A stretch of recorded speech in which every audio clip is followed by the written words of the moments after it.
Assalamualaikum warahmatullahi wabarakatuh. Oke, kawan-kawan, sobat-sobat semuanya, kita lanjutkan saja ceritanya. Bab 665 Pembunuh dan yang selamat. Su Guzeng bahkan lebih pengecut dari yang dibayangkan Chu Chen. Setelah baju besi pemanah itu dilepas, Su Guzeng bahkan lebih pengecut dan takut mati daripada Zhan Musi. Jelaslah bahwa para prajurit yang terisolasi dari Tianwai Tian tidak pernah mengalami hinaan masyarakat dan kemampuan mereka untuk menahannya terlalu rendah. Bagaimanapun, dia adalah seorang Grandmaster yang kuat, dan dia menyerah terlalu cepat. Satu hal lagi, Chu Chen menatap Su Guzeng, "Aku ingin peta Tianwai Tian." Tidak masalah. Su Guzeng kali ini tampak senang dan setuju dengan murah hati. Dia juga membawa peta laut, yang di dalamnya tertera lokasi Tianwai Tian dengan jelas. Tianwai Tian adalah pulau terlarang, tempat 9 master kehilangan kontak dengan dunia luar. Su Guzeng dan Zhan Musi sama-sama mengungkapkan ide yang sama pada saat yang sama, bahwa keong kecil itu hanya dapat bekerja dalam jarak tertentu. Chu Chen berharap ketika dia mendekati Tianwai Tian, dia dapat merasakan keberadaan 9 master. Saat menyerahkan peta kepada Chu Chen, sedikit rasa dingin segera terpancar dari bibir Su Guzeng. Orang ini yang tidak tahu bagaimana hidup dan mati benar-benar berani bertanya tentang lokasi Tianwai Tian. Itu sempurna. Su Guzeng sangat ingin Chu Chen pergi ke Tianwai Tian. Saat itu, tentu saja akan ada seseorang yang dapat menyembuhkannya, termasuk wanita berbaju merah di sampingnya. Jika Anda merasa tanda peta tidak cukup jelas, saya dapat membawa Anda ke laut. Su Guzeng menawarkan diri. Karena khawatir Chu Chen akan salah paham, ia segera menambahkan, "Kami di Tianwai Tian tidak memiliki niat buruk terhadap para pejuang di darat. Kami hanya mengambil tindakan karena mereka telah memasuki wilayah terlarang terlebih dahulu. Kami semua berharap mereka dapat keluar dari wilayah terlarang Tianwai Tian secepat mungkin. Tidak ada maksud jahat, hanya saja ingin menghancurkan Pulau Naga Perang." Chu Chen mengeluh dalam hatinya. "Saya akan mempertimbangkannya, tetapi sebelum itu, saya minta maaf karena merepotkan Senior Su." Chu Chen menyipitkan matanya dan tersenyum. Dia sudah memanggil Xiao Feng. Setelah Xiao Feng datang, dia segera mengunci Su Guzeng dengan borgol dan belenggu secara bersamaan. Xiao Feng, ini adalah pembunuh dari kasus pembunuhan prajurit di Pulau Zanlong. Hati-hati dalam perjalanan pulang, kata Chu Chen. Ada lebih dari 10 jarum perak yang tertinggal di tubuh Su Guzeng, yang mengunci sebagian kekuatan Ki Su Guzeng. Selain itu, dengan borgol dan belenggu yang dibuat khusus oleh Biro Operasi Khusus untuk menangani prajurit, dan serangan sengatan listrik yang mengerikan, sulit bagi Su Guzeng untuk melarikan diri. Xiao Feng terkejut. Meskipun dia bukan anggota dunia prajurit, sebagai anggota Aula Skynet dari Biro Operasi Khusus, dia memiliki pengetahuan yang lebih luas daripada orang biasa dan lebih tahu apa arti pembunuhan tim Pulau Naga Perang bagi dunia prajurit. Itu adalah gempa bumi yang dahsyat.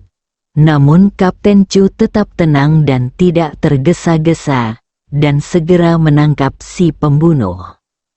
"Tim Chu luar biasa." Xiao Feng melirik Su Guzeng, pria paruh baya yang berpenampilan biasa saja, yang tidak terlihat seperti pria super kuat yang bisa menghancurkan seluruh tim Pulau Naga Perang hanya dengan lambaian tangannya. Namun, Xiao Feng tentu saja tidak akan mempertanyakan kata-kata Chu Chen. Su Guzeng segera dibawa kembali ke penjara. Karena identitas khusus Su Guzeng, Xiao Feng dan yang lainnya sangat waspada. Selama seluruh proses, anggota kelompok penyerang 9 bersenjata lengkap dan menatap Su Guzeng hingga mereka mengunci pintu sel tempat Su Guzeng di penjara. Zhan Musi tinggal di sebelahnya.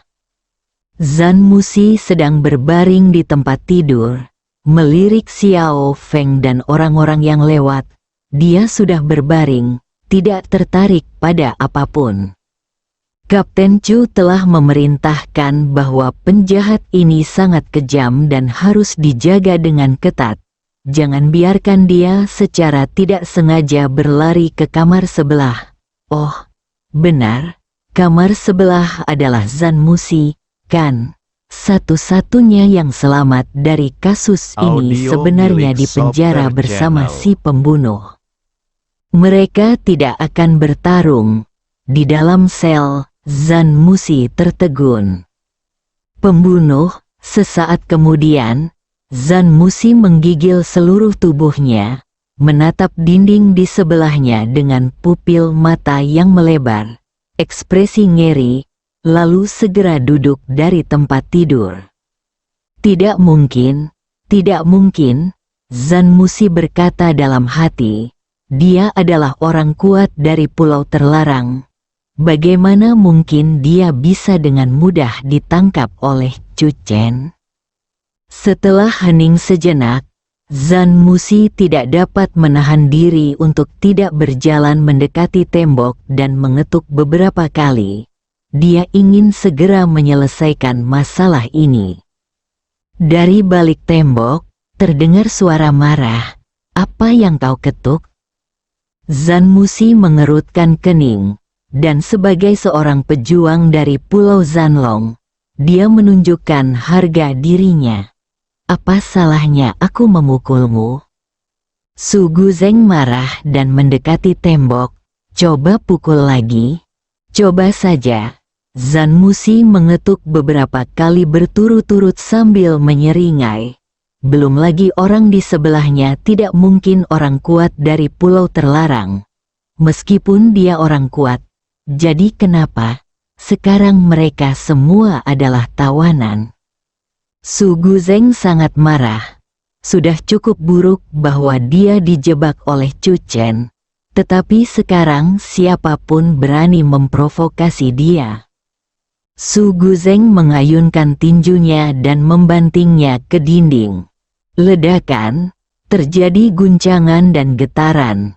Zhan Musi berguling dan merangkak mundur agak jauh, menatap dinding dengan perasaan ngeri dan tak percaya. Dia telah lama di penjara di sini dan tahu bahwa semua yang ada di sini dibuat secara khusus, termasuk dinding-dinding ini. Zhan Musi mencoba meninju mereka dengan sekuat tenaga, tetapi gaya tolaknya hampir mematahkan jarinya. Orang yang tinggal di sebelah rumah ini benar-benar tangguh. Kalau dia benar-benar menerobos tembok dan menyerbu. Zhan Musi menggigil seluruh tubuhnya dan tidak berani mengatakan apa-apa lagi. Su Guzeng tidak dapat terus memukul. Ketika ia berusaha mengumpulkan kekuatannya, ia merasakan sakit dari jarum-jarum perak di tubuhnya yang menusuk dagingnya. Dan tangan serta kakinya terserang arus listrik.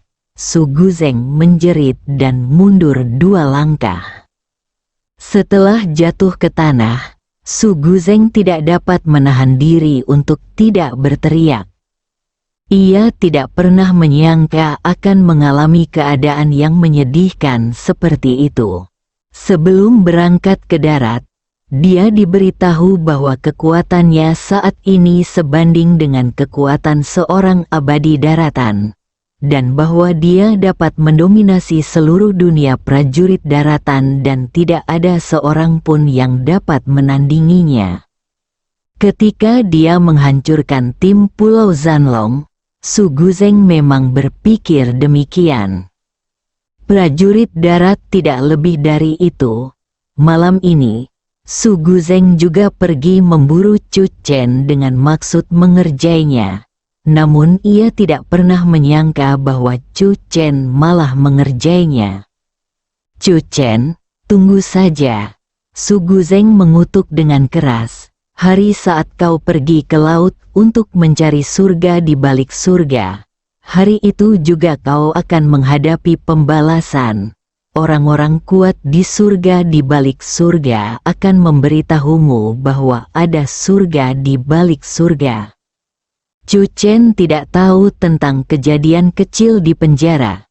Setelah Xiao Feng membawa Su Guzeng pergi, Chu Chen mengemasi bahan-bahan jimat yang diperlukan dan menatap Liu Ruyan yang sedang membaca buku.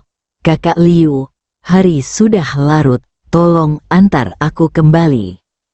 Aku belum pernah melihat pria yang tidak tahu malu seperti itu. Liu Ruyan memutar matanya dengan marah dan berkata, aku bahkan tidak memintamu untuk menerimaku kembali.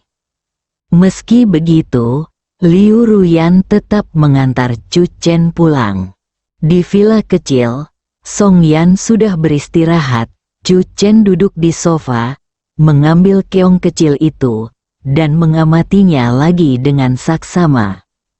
Siput kecil yang sama terhubung satu sama lain? Apakah ini sama dengan telepon genggam? Hanya saja ada atau tidaknya sinyal sepenuhnya bergantung pada pola-pola ajaib di dalamnya. Chu Chen tak dapat menahan diri untuk tidak menebak dengan berani. Lalu melanjutkan dengan saksama untuk memahami pola-pola ajaib dari formasi pada keong kecil itu. Dia semakin merasakan pentingnya keong kecil itu, dan Chu Chen selalu merasa bahwa keong kecil itu tidak sesederhana itu. Barangkali, baik Zhan Musi maupun Su Guzeng tidak mengatakan kebenaran, atau barangkali, mereka berdua tidak tahu apa-apa sama sekali. 5 hari berlalu dengan cepat. Chu Chen tidak melangkah keluar rumah lagi. Pendeta Tao Tiambao dan Zhu Dazuang berusaha sekuat tenaga untuk menerobos ke alam Qi, dan Chu Chen berhasil menembus puncak tingkat Grandmaster pada hari kelima, yang membuat kedua paman itu tercengang. Mereka semua tahu bahwa Chu Chen memiliki bakat yang sangat luar biasa dalam berkultivasi, tetapi kecepatan terobosan anak ini terlalu cepat. Itu agak mengecewakan. Hanya dalam beberapa hari, Chu Chen telah tumbuh ke tingkat yang sama dengan mereka. Taois Tiambao dan Zhu Dazuang saling berpandangan, lalu berbalik dan berjalan kembali ke surga. Mereka akan menerobos bab 666, Orang Suci Baru. Selama setengah bulan berikutnya, Chu Chen menjalani kehidupan yang berulang-ulang dan membosankan. Saya berlatih sendiri pada siang hari dan dengan Song Yan pada malam hari. Tentu saja, ia tidak lupa pergi ke klinik keluarga Liu setiap hari Jumat. Nama Dr. Genius Chu Yizhen sangat terkenal di Guangzhou. Semakin banyak orang yang datang menemuinya. Berbagai penyakit yang sulit dan rumit menguji keterampilan medis Chu Chen. Dalam keadaan seperti itu, pencapaian Chu Chen dalam seni menyelamatkan nyawa dengan jarum emas meningkat pesat. Malam ini, Villa Sarang, Chu Chen menciptakan surga di sekeliling tempat tidur, bukan hanya untuk menikmati kebahagiaan ganda, tetapi juga karena melalui periode kultivasi ganda ini, kekuatannya telah meningkat pesat. sementara kekuatan internal Song Yan juga telah mendekati tingkat bawaan tanpa batas.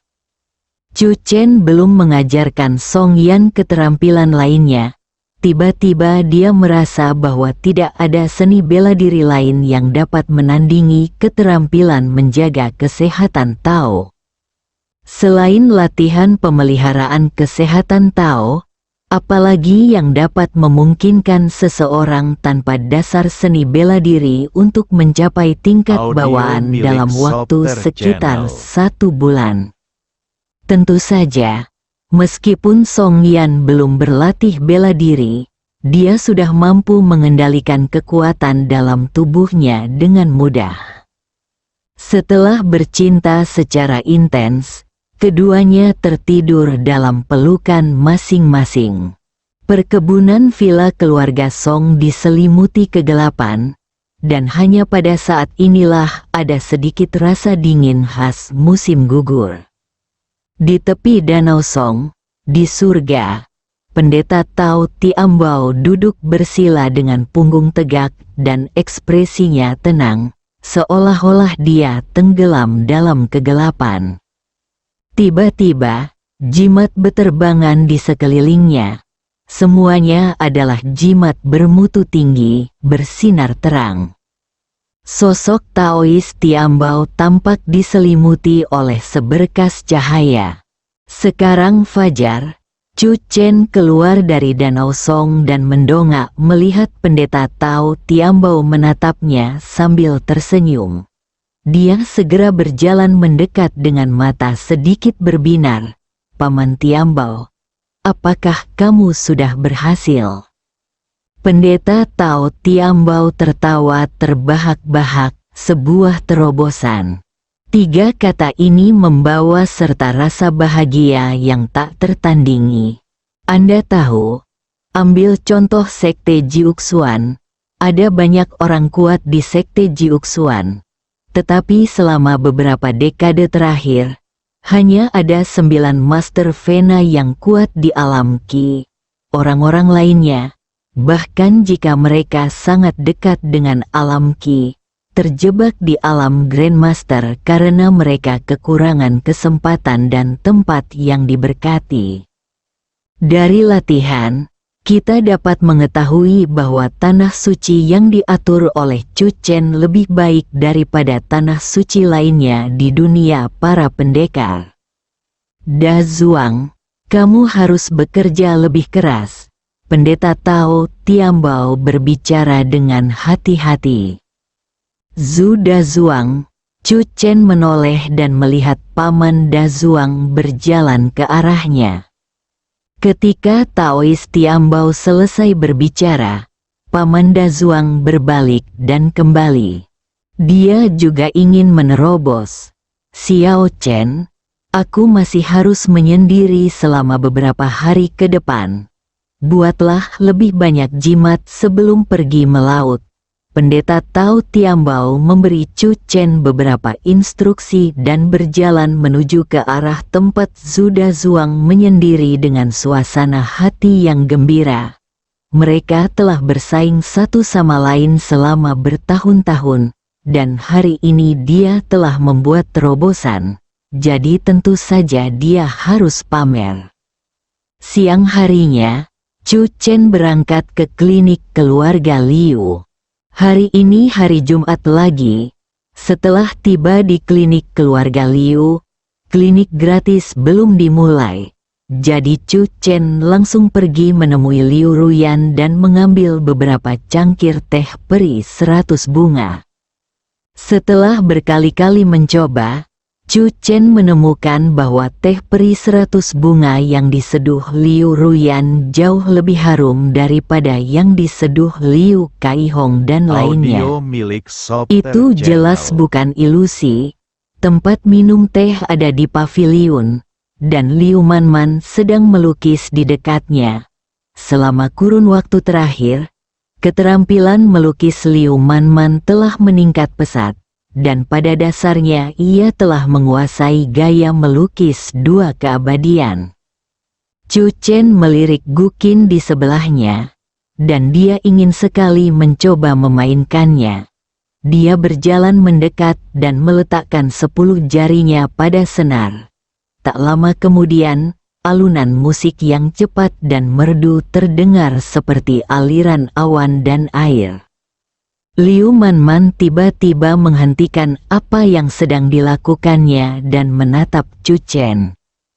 Yang mengejutkannya pada awalnya adalah penampilan Chu Chen dalam bermain musik, catur, kaligrafi, dan melukis. Namun, Liu Manman merasa saat ini bahwa keterampilan musik Chu Chen tampak sangat berbeda dari sebelumnya. Tangan Chu Chen tampak terikat dengan sihir. Lagu ini terdengar ringan dan cepat. Tetapi ketika musik memasuki telinganya, Liu Manman jelas merasa seperti pisau yang memotongnya. Seolah-olah, selama Chu Chen mau, dia bisa langsung membunuhnya dengan suara musik. Liu Ruyan juga menatap Chu Chen. Berhenti, niat membunuhmu terlalu kuat. Setiap hari aku berpikir untuk pergi ke laut demi menyelamatkan tuanku. Aura pembunuhnya sangat kuat. Chu Chen tersenyum. Kakak Liu benar.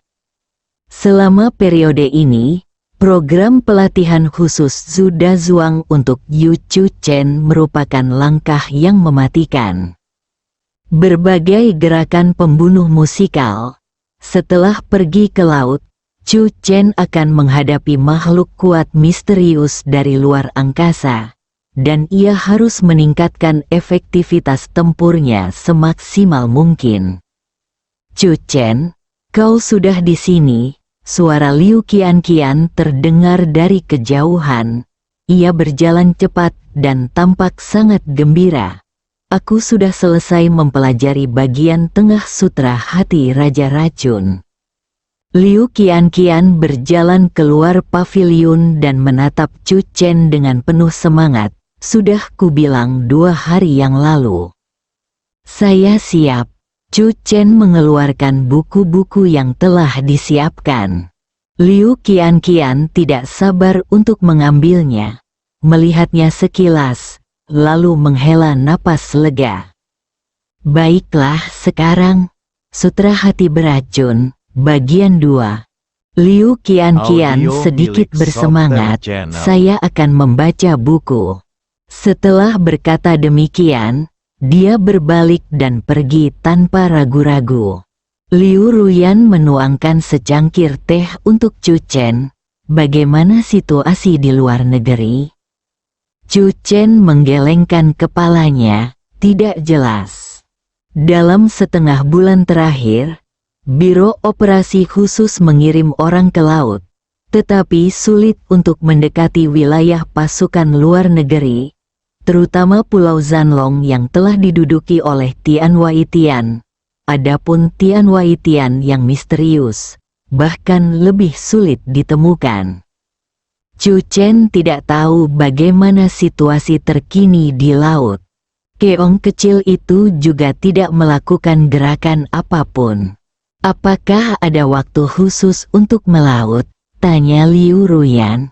Chu Chen memikirkannya dan merasa bahwa terobosan Paman Tiambao seharusnya memiliki efek yang merangsang pada Paman Dazuang. Tanggal pernikahan Ning Zimo dan Yang Xiaojin adalah pada tanggal 9 bulan ini. Mungkin tanggal 10, jawab Chu Chen. Kebetulan hari ini tanggal 1, dan masih ada 10 hari lagi. Mau ke laut? Liu Manman berhenti menulis karena penasaran. Liu Ruyan menoleh ke samping dan menatap Liu Manman. Manman, kamu harus bersiap. Apa yang sedang kamu persiapkan? Liu Manman tercengang. Chu Chen juga penasaran. Chu Chen, atas nama Istana Beihua, aku mengirimkan undangan resmi kepadamu.